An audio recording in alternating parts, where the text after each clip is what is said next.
एक तरफ जहां 2027 का उत्तर प्रदेश विधानसभा का चुनाव अपने मुहाने पर आकर खड़ा हो गया है, वहीं पर दूसरी तरफ अखिलेश यादव की पार्टी का एक नेता, जिसे कई बार कई लोगों ने स्लीपर सेल भी कहा, वो एक बार फिर अपने विवादित बयानों के साथ मैदान में आकर खड़ा हो गया है।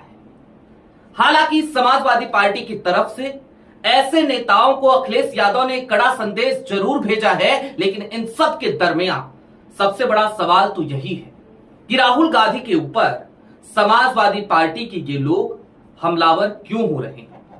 ऐसा पहली बार भी नहीं है जब समाजवादी पार्टी का ये नेता इस तरीके की टिप्पणी कर रहा हो। इससे पहले कई बार इस व्यक्ति ने इसी तरीके की टिप्पणियां करी। ये किसी जमाने में भारतीय जनता पार्टी के सदस्य हुआ करते थे, आज की तारीख में समाजवादी पार्टी के सदस्य हैं। लेकिन सवाल वही है, ऐसे स्लीपर सेल्स को अखिलेश यादव क्या किनारे करेंगे? क्योंकि बात हमेशा कांग्रेस के स्लीपर सेल पे होती है, अखिलेश यादव की पार्टी के स्लीपर सेल्स पर बात नहीं हो पाती। नमस्कार, मैं स्वप्निल और आप मुद्दा देख रहे हैं। दोस्तों, आगे बढ़े उससे पहले वही छोटी सी अपील। मुद्दा इन दिनों एक गंभीर आर्थिक संकट से जूझ रहा है। एक तरफ हमारे मेन बैंक अकाउंट फ्रीज चल रहे हैं, तो दूसरी तरफ हमारे 2.5 साल पुराने चैनल को हमसे लंबे समय तक छीन कर रखा गया। ऐसे में डे टू डे ऑपरेशंस में मुद्दा को काफी मुश्किलों का सामना करना पड़ता है। लिहाजा आपसे गुजारिश है, यदि आप चाहें, यदि आप सक्षम हो, तो छोटी छोटी मदद मुद्दा की जरूर कीजिएगा। इसके लिए आप स्क्रीन पर दिख रहे QR कोड या फिर के नीचे दिख रहे UPI नंबर का इस्तेमाल कर सकते हैं। जहां तक मुझे लगता है आप समझ गए होंगे कि समाजवादी पार्टी के भीतर बैठे उस किस स्लीपर सेल की मैं बात कर रहा हूं। फिर भी अगर नहीं समझे तो मैं आपको बारी बारी से पहले 2 ट्वीट दिखाना चाहता हूं उन महानुभावों की। आपके स्क्रीन पर पहला ट्वीट उन्हीं महानुभावों का। ये सज्जन राहुल गांधी को ट्रोल करते हुए कल की तारीख में एक ट्वीट करते हैं। इन सज्जन का नाम है IP सिंह। ये लिखते हैं, आदरणीय राहुल जी एवं समस्त गांधी परिवार, 2024 में जनता ने इंडिया गठबंधन को विपक्ष में मजबूती से बैठकर संविधान की रक्षा और वंचितों के हक के लिए लड़ने का आदेश दिया। नेता प्रतिपक्ष के रूप में जब आपको चुना गया तो हमें आशा थी कि आप अपनी जिम्मेदारी को समझेंगे, पर अत्यंत पीड़ा के साथ कह रहा हूं कि आप LOP ना होकर किसी सोशल मीडिया इन्फ्लुएंसर की तरह अलग अलग रील बनाने में व्यस्त हैं। आपके विदेशी दौरे और छुट्टियों का आलम यह है कि चुनाव की तारीखों को भी आप नहीं देखते। खैर, ये आपका निजी जीवन है और हमें उसमें कोई आपत्ति नहीं है, लेकिन विपक्ष के नेता के तौर पर आपका ये रवैया जनादेश के साथ छल है। मैं इंडिया गठबंधन के समस्त वरिष्ठ नेताओं से ये निवेदन करता हूं कि राहुल गांधी जी को उनकी जिम्मेदारी से मुक्त कर उन्हें अपने निजी जीवन में आनंद लेने की छुट्टी दे। इसके आगे ये लिखते हैं कि विपक्ष का नेता एक 24x7 राजनेता होना चाहिए, जो लोगों के बीच जाए, उनकी पीड़ा को समझे। अगर ये दायित्व तो माननीय श्री यादव अखिलेश जी को मिले तो यह जनहित की विजय होगी। एक ऐसे व्यक्तित्व जिनके संघर्ष ने उत्तर प्रदेश में भाजपा का रथ यूपी में रोक दिया था।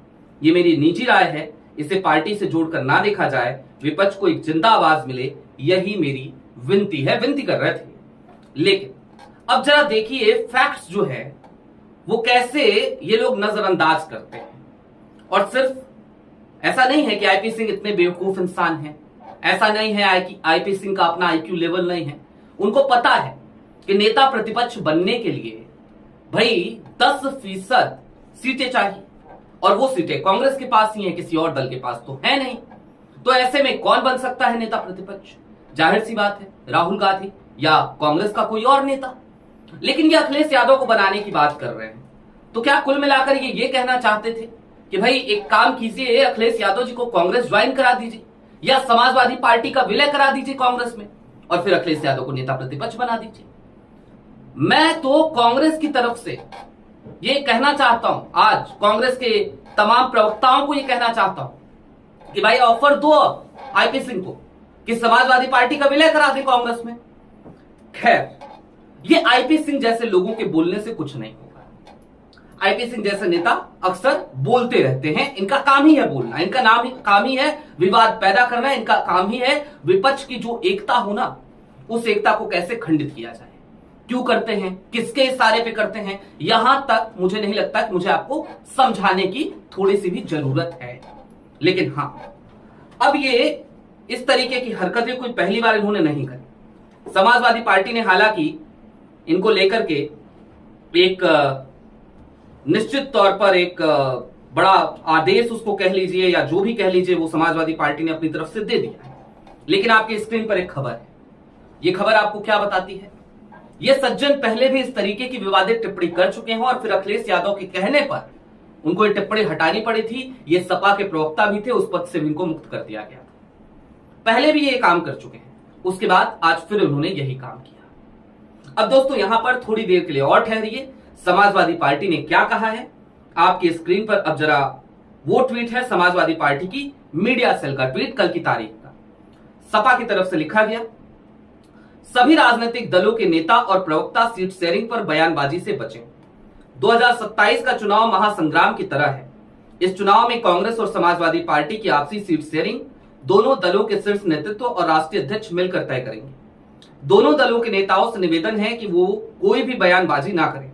मीडिया से भी विनम्र निवेदन है कि उनकी साख खतरे में है, अतः सनसनीखेज खबरें बनाने और चलाने से बचें। गठबंधन में क्या होगा और क्या नहीं, इस कयासबाजी से बचें। दोनों दलों के बीच गठबंधन में सीट शेयरिंग और चुनावी रणनीति दोनों दलों के शीर्ष नेतृत्व तय करेंगे। भाजपा के इशारे पर मीडिया के बंधु गठबंधन तोड़ने का प्रयास ना करें, क्योंकि इंडिया गठबंधन अडिग है और भाजपा को हराने के लिए प्रतिबद्ध है। और निश्चित ही हम 2027 में भाजपा को यूपी से हराएंगे और इंडिया गठबंधन को जिताएंगे, क्योंकि 2024 में यूपी की जनता ने भाजपा को बुरी तरह से यूपी में पछाड़ा है और हराया है। अतः भाजपा हैरान परेशान है और भाजपा मीडिया के माध्यम से साजिशें रच रही है।